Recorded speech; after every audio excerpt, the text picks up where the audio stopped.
I couldn't hear through my headset, though. Yeah, it's just them being, blinded by the surprise of your presence and fully equipped for the theme we have today. But as far as the matchup, we've got FlyQuest and Immortals, different stakes for both sides. FlyQuest kind of were running into a little bit of a lull. They had four losses prior to yesterday after a 7-4 start to the season. Pick up a convincing win over 100 Thieves now heading into this matchup against IMT. Yeah, I mean, they still have an outside chance of catching up to COG for a higher seed in the playoffs here. What were they rock, paper, scissoring about in draft? That's a good... On the stage in week 8, second day of Super Week. Philip won. Oh. I wonder what that means. Yeah. Do you get to first pick Poppy or not? And they're like, nope. We're banning it. Okay, yeah, maybe. Oh, do you want to play? Not taking it away. But FlyQuest do make sure to take the probably most talked about jungle pick over the last few weeks off of the table. And IMT on the other side, seeing some of them come through. The energy from the day definitely carrying over, but do have an era of confidence in what is a very dire matchup for them. Absolutely. A win here is so incredibly important for them. There's Golden Guardians, who's currently on an 8-game loss streak. That's their main competition for that playoff spot. But Golden Guardians does have an easier matchup tomorrow against Dignitas, whereas Immortals will have to play CLG. So really just getting 1 or 2 wins greatly increase Immortals' chances of making playoffs. Bringing it into their own hands if they do get that victory here today for FlyQuest. Picking up that LeBlanc as the first pick. The desk was just talking about how pivotal Takui is to the success of FlyQuest. When he's able to pop off, when he and Josedeodo are working in tandem, it's victory for them in the headlines. It is, and I think that's been part of why they actually haven't been finding as many wins during the loss streak they had leading up to the Super Week, is the two of them were just not necessarily able to get the kind of leads they were earlier on in the season. But Takui has 5 Player of the Game awards in the 8 wins. So actually, the majority of the time that they win, it's because Takui is popping off. The level head that he brings into the later portions of the game to really pull out those clutch plays. And for Immortals, they did take the Sivir pick away that has been running rampant and speedily across the Rift over the course of 12.14. And because of that, choosing to go Aphelios, Lulu, also good to set up a lot of these compositions we've seen, even from FlyQuest, for instance, when you only have a Sejuani or something, right? And you have Wild Growth there available to really set that pick up for success. I'm curious to see what direction IMT do go. Yeah, I think they're trying to go front to back. Whenever you pick Aphelios, you're generally setting up for a teamfight comp. But I will say, LeBlanc is one of the best mid laners into Aphelios because it makes it very hard for him to approach team fights without risking getting one shot. So not only is it going to be difficult to navigate team fights against LeBlanc for lost Aphelios, it's also going to be fairly hard to win lane against Lucian Nami, which, even though that combo has not won that many games in LCS, it's still a very strong laning duo. The synergy between those two picks has been very formidable of times past. And then all of these bot lane duos have, at this point, had a lot of experience on it, because it's not just here in summer, but even prior where you saw that ramp up. So leaning on that familiarity is a direction that a lot of teams do go in this final week of the regular season. Absolutely, and you can see mismatched roles being locked in so far. No mid laner has been matched by Immortals yet. They will likely have that pick on 4. Going up against LeBlanc, there's nothing that's great, but I do expect FlyQuest to throw a couple bans their way. Lissandra would be the kind of answer, even though I don't necessarily think it's a counter pick, and that's smartly banned away by Fly.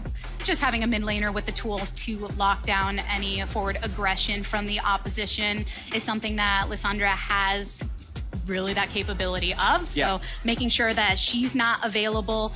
Immortals also making sure they're taking that eye on what's been locked in thus far. So you take away a jungler in Lee Sin, you take away a top laner in Gwen, and now FlyQuest rounding out their bans as well. But the Wukong, another playmaker that has definitely been making the Rift his jungle. And a pretty good denial pick. Josedeodo has had several good Wukong games. It's also a strong amount of engage that FlyQuest does require out of the jungle. Trundle's still available though, so I'd expect that to be the jungle pick once it gets back to FlyQuest. And I'm curious what mid laner Immortals goes with now, because I do think they should pick mid here. But instead they actually decide to blind pick their top laner. Slight bit of disrespect there at Philip, saying that he's not going to be able to counterpick the Sejuani adequately, and they'd rather take the strongest frontline tank available off the table. So we'll see how that plays out in terms of Immortals wanting to play front to back.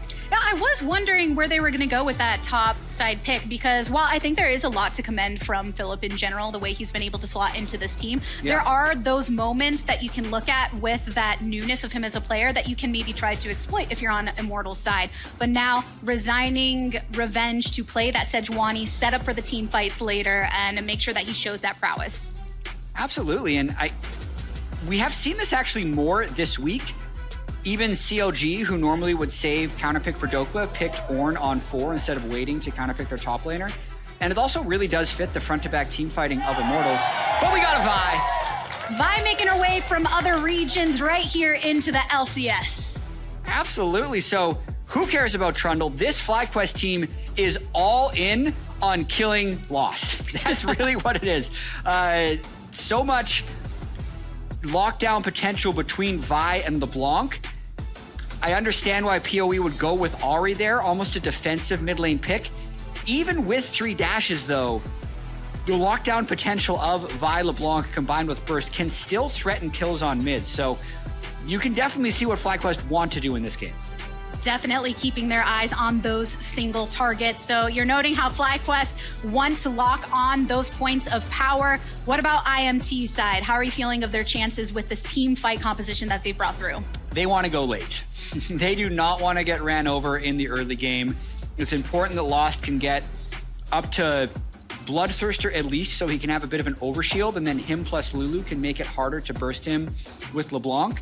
And then they try and use their strong front line of Sejuani Wukong and fight around objectives. But it will be FlyQuest and Afro. At least a little bit of time in the playoffs, but Immortals, if they do not do well in these next 2 games and Golden Guardians is able to pick up a win, Immortals would fall out of playoffs. So very much playing for their season in this one. And on the FlyQuest side, Josedeodo and all of FlyQuest do refuse to settle for anything but the best. Let's take a listen. For me, being top 4 is good, compared to last year and that split, but I wouldn't be satisfied. Last time I was in Worlds was in 2020. It was a really fun experience. I enjoyed it a lot. You know a lot of players, you learn a lot from other good teams. So it's really, I think for rookies like Philip, it's really a nice experience, So I would like to go Worlds again.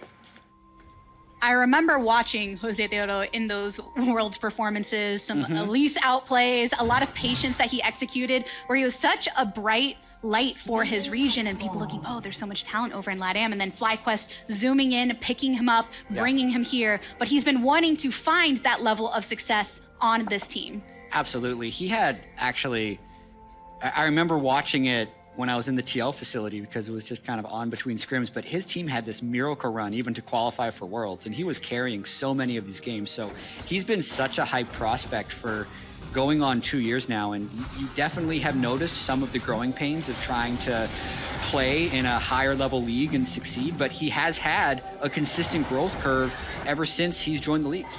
And for FlyQuest in general, we've seen the pieces change around Josedeodo. Here in the bot lane, as we see Johnson and Afromu being that reunited duo from Dignitas, a cool story brewing with also Takui coming into the fold. If you're looking at Josedeodo as a bright light of LATAM, Takui really being a face of the French scene and coming here into the LCS, a lot of players that you can really latch onto if they do find those Ws on the Rift.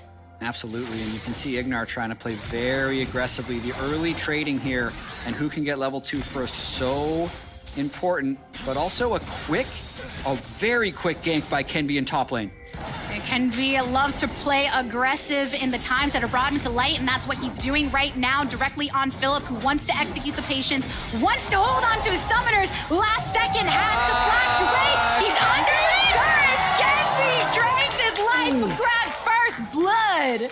If that doesn't get the kill, it's such a disaster, but they clutch it out. They really don't get that much out of it though, because he's put behind his jungle so quickly. Jose immediately realizes he hasn't gone for Raptors, so he's going to counter jungle those away. It's now 4 camps to 2 in the jungle, and the gold didn't even go to Revenge. So Philip, yes, he's flashless, but it's just the teleport that he expended, and he's right back on the Rift, able to bully Revenge. Revenge lost a lot of HP back there, and Philip wants to punish it, but the waves are set and no more aggression coming from him.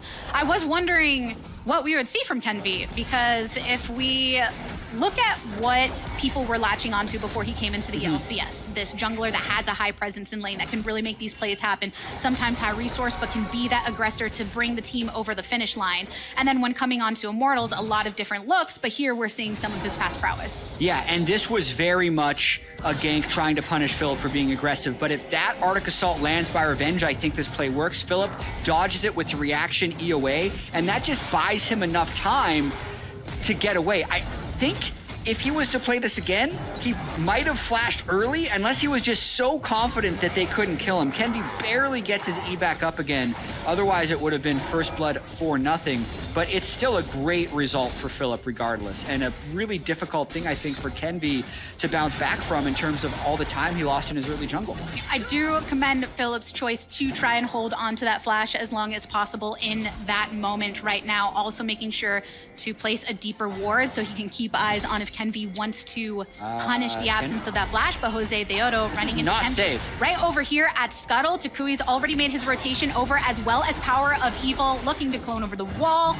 Rejoined by Revenge. Takui flashes forward, gets him with the chains, and FlyQuest answer that engage. Philip's Q over the wall there to allow Takui to get back in range of LeBlanc was huge, but this is all just an extension of that choice to try and kill Philip early on in the game, and it has been punished. Kenvi wasn't willing to give up both crabs, didn't want to fall that far behind, but it just goes from bad to worse. Jose does need to take a recall at some point, but he is just so far ahead of the curve right now in the jungle.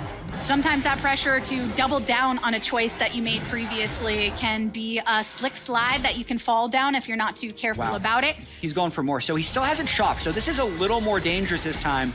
Here we might be able to collapse because Josedeodo is not sitting on any extra items, and yes, he does get pushed off. Backs away, doesn't want to take it or be too greedy here, starting to path back up over towards this top side, warding in the favor of FlyQuest. Revenge, does he respect it or not? Starts to slam on to Philip, coming on in, slamming on up with the buy-ins here. Baby, slaughter that pig.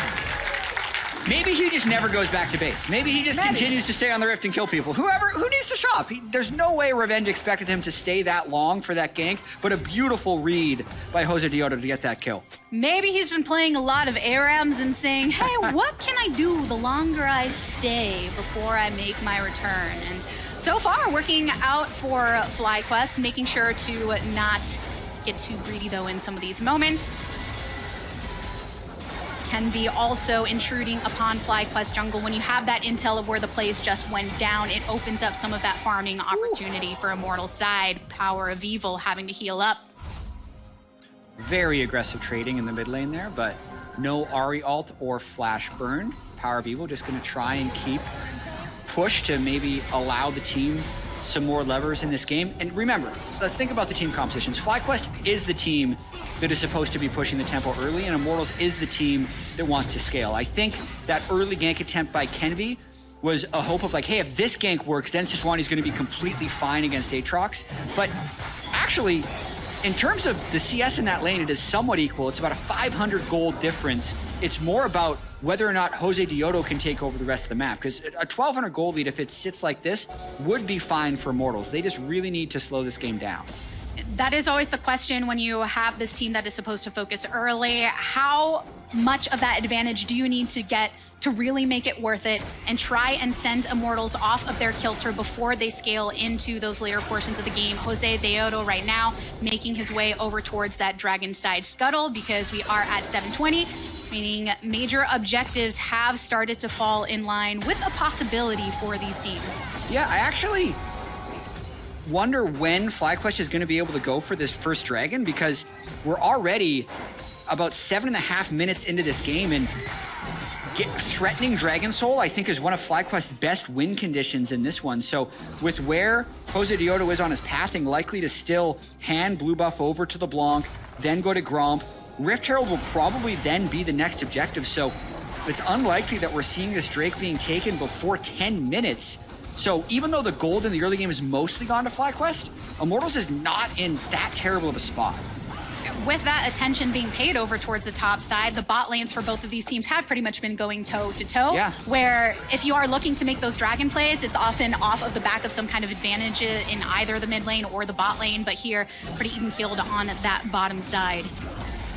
Yeah, I think Lost and Ignar have actually played this early game quite well to not get punished much by Lucian Nami. One power spike they're going to have to be very cautious of is when Lucian Nami get their mythic items. And I am not a fan of that force by Kenby. I think Immortals wants to stall this game. There's no way he can finish that Herald himself. Blast coned over the wall to start it up, but there is a ward in favor of FlyQuest here, so they knew he came through. They knew that he's off of it. Power of Evil getting focused, but has Ignar here for that additional level of protection, which means we've officially started to crack open from that bot lane restriction where most of the earlier portions, both teams were just residing there nice and comfortably, farming up, and now you have to worry about that roaming threat. Yeah, that was just an illegal Rift Herald by Kenby at the time because Lost hadn't even rotated up. But now Nami has shown bot and the Rift Herald still isn't dead. So we might have a fight around that Rift Herald. We'll see. Calling just used by Johnson. All the attention on the top side. Rift Herald going down. Josedeodo is the one to pick it up. But some resources used here on the bot side. Yeah, Culling traded for health. Whew. Nice little poke on Kenby. Okay, they're back on the map with Vi. Josedeodo has Vi ultimate. I'm expecting him to try and get a fight bottom because if they can get any type of kill, that's how they start blowing this game open. Rift Herald and a gank usually means about 4 plates. Lots of flashes at the ready as well for both teams if they do want to aggress into a play. We saw that Josedeodo is here on the bot side. Lost going for it a bit, gets a good chunk on Johnson, throws him with the Moonlight Vigil for even more damage onto Johnson with this Lucian. Whoa. Into the back, ulted up on Power of Evil, who has to flash away. And they continue to go for the fight. Josedeodo over the wall. Immortals directly keeping their sights on to this dragon, starting to slam it down. No lives were lost, but they did get a lot of summoners and the ultimate out of the jungler here in Josedeodo, so Immortals feel confident in being able to take this. Really positive play for Immortals here, being able to pick up this Mountain Dragon. It also makes it much more difficult for Vi LeBlanc to burst anyone in this game, getting an extra 9% armor and magic resistance on everybody. They're dropping the Herald mid. Kenby is here to make sure that it's not a lonesome Herald with nobody from IMT to make sure to finish her off. So gets the single charge. We're still in that plate territory here at 11 minutes, so decent amount of gold that FlyQuest were able to accrue to try to continue bumping up little by little that gold lead. Yeah, I mean, they're still up 2,000 gold. In a lot of ways, that is a win for them. But actually finding the way to win the game at this point, they're going to have to really extend this gold lead and probably win through Baron. I think if it gets to a point where they're Dragon Soul, there'd be enough gold on Immortals that Immortals can probably win team fights. So quite an interesting game, even if the start went heavily in favor of FlyQuest. Immortals have plenty of reason to not worry too much just yet because of the reasons you just said if it goes later on. It is really tough to play team compositions like this because especially as I mean, even if we're going to take Kenby as an example, he's a player who has just been so successful at taking agency and winning games. But right now, Immortals' way of winning is to try and make as little happen as possible, which it just actually fights against your instincts as a player. So really difficult to stay disciplined and take enough risks to get the vision required to play safe. I think that's why the adjustments that they make right now are pivotal because that kind of slipping slide that we were talking about earlier, if you continue to kind of throw your head into a certain play and let it get under your skin, then it can be very worrisome. But right now, time to farm up, time to make sure that you keep up with Josedeodo on Vi, who is ahead in farm, as well as kill participation. But they're matching mythic items, Wukong versus Vi. So I don't think Vi necessarily even wins the 1v1 that hard against the Wukong right now. It's very difficult for for FlyQuest to make a play happen onto PoE if he just keeps clearing the wave and playing safe. And then they still have 5 plates in top and bottom, so not forcing the issue is possibly the best play for Immortals right now, but we'll see. Now, all the while, with those 5 plates being completely up over on that top side, it's Revenge and Philip that have been left up there once again. Revenge previously using his teleport to get back into lane, so you know that he's not really expecting to join any fights anytime soon, because you still have over 220 until the next dragon comes up, and more beyond that. Yeah, doing some quick math, that dragon goes down. We're at 1530. Even if they conceded 2 dragons in a row, we're not even going to have the 3rd dragon by FlyQuest being taken until around like 27, 28 minutes. And by then, Immortals would definitely be stronger in 5v5s if they can hold this gold advantage at 2,500. So I want to see FlyQuest make some plays. I really want to see what they can try and muster, but it is pretty difficult. Like, Philip hasn't made much of an advantage in this top lane despite having the early kill go his way. So it's probably around the bot lane trying to attack Lost and Ignite. It's a very different expectation for this team when you compare it to how they played yesterday, where a lot of that victory was off making sure that you had the strength in lane, not necessarily these skirmishes or having to be the one aggressing into these plays. So having that different look here today, we're wondering when Philip is going to be able to set off and try and take advantage of the resource being given. But down here on the bot side, Johnson throwing down the culling, gets polymorph in response. Lost laying down the law. Can he follow up? Good range for additional poke onto Aframu. That fish is mighty squishy in the beginning. Yeah, heal and cleanse burn, but stop the recalls. Yeah. We did it. Let's go. Definitely trying to force the issue. And the game is still at a bit of a breaking point. Like, if FlyQuest is able to get solo kills, or if they are able to get a gank and get a turret, that gold lead could become really massive. And Takui can also, at his Ludens and Sorcerer Shoes power spike, have one-shot potential on a lot of squishy players on Immortals. So anything still can happen. Before the defenses rise too much for Immortals against that burst, FlyQuest, we're waiting with bated breath to see. And I mean, you mentioned it earlier with Lost and Ignar being able to hold their own against Johnson and Aframu in this matchup. And I think that is an important thing to point out for them when we're looking at FlyQuest to get these solo kills, when we're looking at them to be the aggressors. But Immortals have Kenvi here on the bot side instead. Not sought out by that control ward just yet, lying in wait.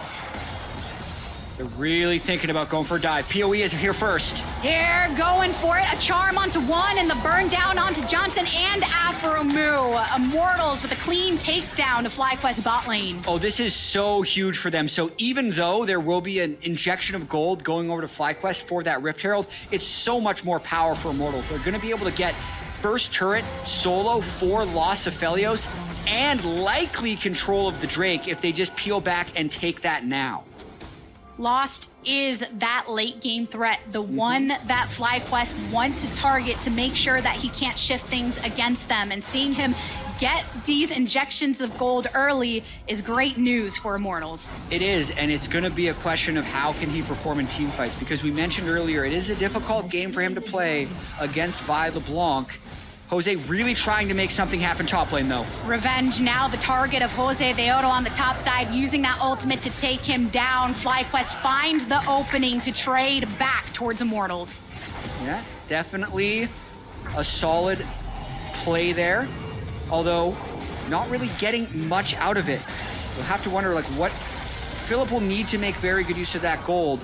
Much rather have that money on the LeBlanc. So the gold lead's still holding pretty steady for FlyQuest, but Immortals having those 2 dragons has got to feel good for their scaling chances. Ahead in the neutral objectives, made sure they got more off of that dive in the bot side for FlyQuest. Wasn't really in a position on this top side to be able to continue that push on for a turret takedown. Takui, he's going for a wild growth onto Power of Evil. The calling here answered with a tidal wave as well. Good jukes from PoE. Kenvi falls. Massive play there by FlyQuest in the mid lane. They need that next minion wave to arrive, though, so they can get the turret. The kill on Kenvi is nice, but what can they do to advance the game off of this? Johnson made a very nice play there. A sacrificed jungler while the mid laner did survive for IMT. And the wave finally coming through somewhat. Aphromoo and Johnson continuing to reside in the mid lane so that Takui gets that time down bot to push that wave on his own and continue to accrue more gold. This is a really nice spot that FlyQuest is in right now. They have the mid push, which has allowed Vi to go hide in here, and they're hoping that someone solo checks this turret so they can go for a kill. But PoE actually swept it out, so he's going to be able to take the safe route. Great intel to grab here. We don't know where Josedeodo is. Let's try and find out so Immortals can take some more safe pathing. And now Josedeodo issued with a chance to come back here towards mid. Another lockdown onto Lost, who backs away. Teleport directly onto the turret. Johnson, one last hit from the turret will do it. Ignar with the kill credit. Lots of sums expelled. But my oh my, things are starting to get scrappy. Yeah, things are definitely heating up in this one, but FlyQuest is right on the precipice of being able to break this game open. Almost got mid turret there, did get top turret. Really hoping to be able to get a pick in the side lane here against PoE. Takui's going for it, rooted upon the entry, charmed in response. Spear Rush activated, Power of Evil's going for it. Sees if he can get the real one. Doesn't finish off, but oh my, they've been dueling it out. They really have. You could see Takui couldn't quite get his chains to land on PoE after he used his alted distortion. So nothing really happens there.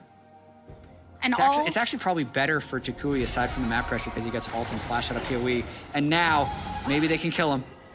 As looking at the Fox Slay to find, and her Power of Evil says, oh, there's two of us. One Aqua Prison just to get the final setup for the takedown. Jeez, that is a very rich buy. 7,600 gold on Josedeodo's buy, 7,900 gold on the Aatrox. So they really need to play through those bruisers in the next 5 or 10 minutes. Because if they can use, basically they use this gold lead right now, they use probably the second completed item on Aatrox, and they're going to be extremely powerful. Like, this is actually the moment in the game they've been waiting for. They have Gale Force, they have Imperial Mandate, and they're going to have item leads on both of these players. So if they can really make advantage of these next 5 or 10 minutes, the scaling and the dragons that Immortals have won't matter. And off of that pick over in that bot side, FlyQuest able to draw a lot of attention towards mid, which means Takui could openly usher that Rift Herald over on bot. That gold lead that they have had has been extending continuously despite some of the interruptions from Immortals. FlyQuest have accrued a lot of advantages from the side lanes and beyond. Lost Wild Growth subject in answer to the culling. But mostly right now to create some distance, Takui sees Kenvi here, but no reason to go for more. Nicely done by FlyQuest there, getting the Ignar ultimate out. That will not be up in time for the next dragon. And they're also likely able to just get so much more map pressure on this mid turret. Kenvi goes stealth though. Kenvi flashing forward for the play. Takui marked down low. Power of Evil from the opposite flank. Johnson is also in dangerous territory, but they get the land onto Power of Evil. Aphromoo making sure that he selects that target for sure. Massive play there by Josedeodo to actually lock them down and then chain CC for the rest of the team. Trying to get a very quick reset in here because I really don't think they can give over this Cloud Drake to Immortals. Remember, it is a new patch where the dragon is a lot tankier. Oh, okay. So Philip a bit low here. And yes, with it being a bit tankier, taking a bit longer to actually kill the dragon gives you a little additional time if you're trying to rotate towards it to deny it. But most of FlyQuest has already made their way through so that they can set up. There you go, and Revenge is right here in the front line as he's supposed to be. Has to dash out of it. FlyQuest continuing their domain over the river area right now. Power of Evil is coming from base 2. Doesn't have teleport to bring through. And Kenvi already chunked down. The jungler being in a dangerous spot is something that looks good for FlyQuest. It's so hard for Immortals because they don't have mid or bot prio, so they're kind of trapped in the dragon pit right there, trying to fight their way out. But FlyQuest have all these retreat zones they can take to get out of this fight. And they expel an ultimate just to lock down Philip. And the response from FlyQuest is we have some ults and more on our own, using the bubble to lock down. Lucian being very willing to throw out that culling just to get enough of an HP chunk onto Immortals so that now FlyQuest, they can take this Drake. They can deny the soul stacking that Immortals was working towards. They absolutely can. 5,000 gold, 1 Cloud Drake in pocket. They're likely next looking for Baron. when Takui's LeBlanc completes this death cap, which he can do in about 600 more gold, that will give him the ability to one-hit pretty much anyone on the team not named Sejuani. So even the Wukong, if he lands a full combo on, might end up dying.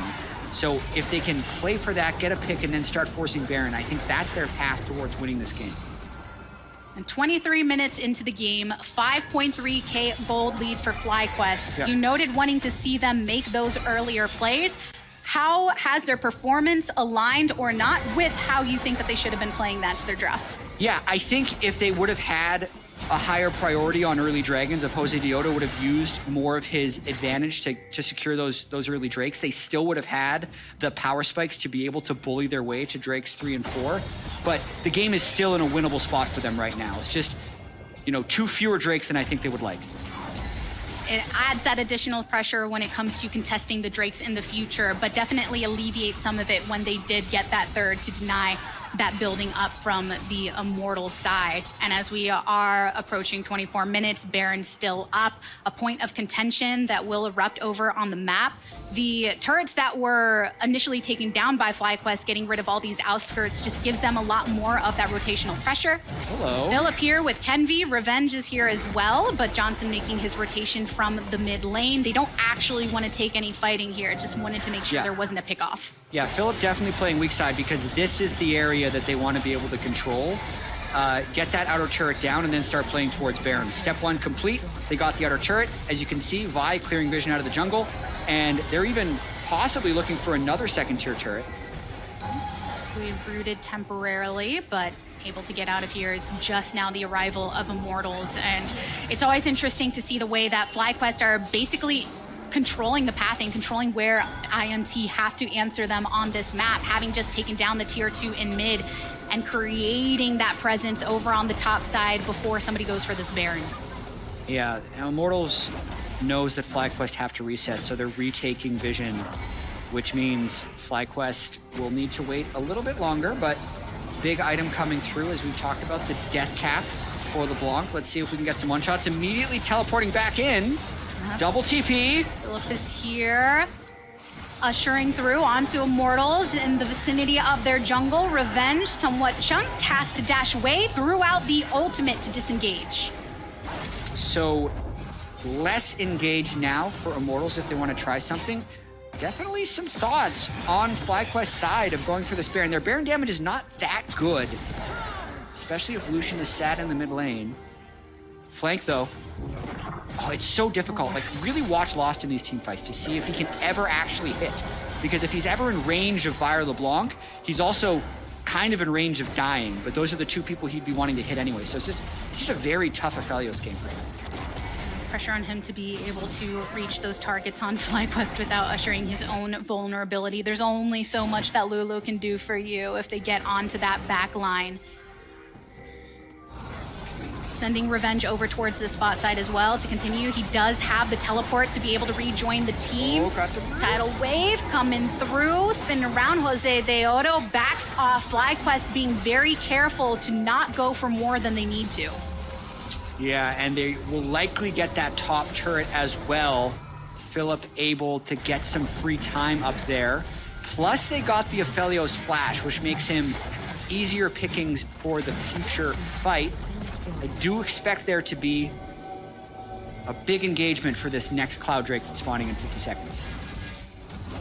I'm sure we'll get that action to come there. I'm looking at FlyQuest though, and the way over their games they have been able to manage these waves and also just slowly chip away at the map over time without having to go for those big team fights, because that's what Immortals want to do. They want to group and get into it as much as possible, and FlyQuest managed to keep them spread out, which is very dangerous for them. Yeah, I mean, I think Philip has actually played a pretty solid game in terms of his ability to get sideways in. Whoa! Oh, man. Ignar has to self-ult after that one. That burst becoming very much a threat from FlyQuest after some of this itemization. They're going to continue going for it. Takui is feeling very strong. Philip flashing away. The prison comes through. Charm on to Philip. Oh. Burn down on to Kenvi. Backline for Josedeodo gets in there with the ultimate. The wave knocks up a couple, and Revenge is the next to fall. Double kill for Johnson here. Look at that hit onto Lock. Look at that triple kill for Johnson. Power of Evil and Ignar on the retreat from defeat, and they can win. Triple kill. Give it the Penta! Johnson going in for FlyQuest. The dub in the fight. The dub in the game. Pentakill for Johnson, and because the minion wave is right there, FlyQuest is going to end this at 28 minutes. Oh my lord! FlyQuest want to turn all the haters into believers, making their final stretch before playoffs. And some hits to the Nexus is one way to get the fans on their side. FlyQuest with the win. Wow. What a way to end that game. I'm thinking, okay, how are they going to set up vision around Baron? How are they going to stop this dragon stacking? Oh, actually, they're just going to pentakill with Lucian. He had finished IE. He had 1 kill before that fight. Pentakill and win. There we go. 9-8 FlyQuest. Congratulations. Committing to it, following through, a clear game plan for them. We were wondering just how late it was going to go in those moments, but you get the fight, you get the fight, you get the Fed Lucian, and you'll have the dub. Yeah, so FlyQuest definitively locked for top 6. Still a possibility that they can get up to 10 wins and maybe make some noise for top 4. It would require Cloud9 and